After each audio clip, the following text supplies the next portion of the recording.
ဒီနေ့ပြောပြပေးမယ့်အကြောင်းအရာကတော့ဘိုင်ဘက်အကောင့်ဖွင့်ပြီးမြန်မာငွေ3သိန်းခွဲနီးပါးဒေါ်လာ33ဒေါ်လာရအောင်ဘယ်လိုလုပ်ကမလဲပြောပြပေးသွားမှာဖြစ်ပါတယ်ပထမဆုံး Gmail တစ်ခုနဲ့မှတ်ပုံတင်လိုပါတယ်ပြီးရင် sign up ကိုနှုတ်ပါ Gmail ထည့်ပါရပ်ဖားရဲကုန်နေရာမှာ UIAN EasyOD Blue ကိုထည့်ပါ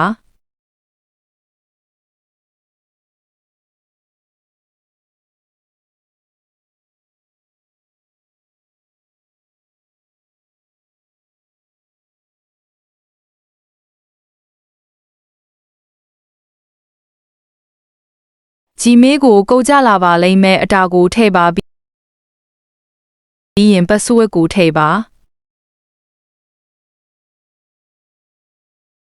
ဒါဆိုရင်ပထမအဆင့်အောင်မြင်ပါပြီပြီးရင်ဘာဒီဖိုင်းလောက်ကပါမယ် ID ကတ်ကိုရွေးပါမှတ်ပုံတင်ကိုရှေ့နောက်တက်ပုံရိုက်ပြီးမျက်နှာကိုစက္ကန့်ဖတ်ပါတာဆိုရင်အကောင့်ဖွင့်တာအောင်မြင်ပါပြီအကောင့်ဖွင့်တဲ့အတွက်ဒေါ်လာ20ဖီး discount ရပါမယ်ဒီပို့စစ်ဒေါ်လာ100ထည့်ရင်ဒေါ်လာ20ဖီး discount ရပါမယ်ပြီးရင်10ဒေါ်လာဘိုးစပေါ့မှာအယောင်းဝယ်လို့ရင် NND ဒေါ်လာ20ဘိုးရပါမယ်ပြီးရင် deposit 100လောက်ထားတဲ့အတွက်$8ဒေါ်လာထည့်ရပါမယ်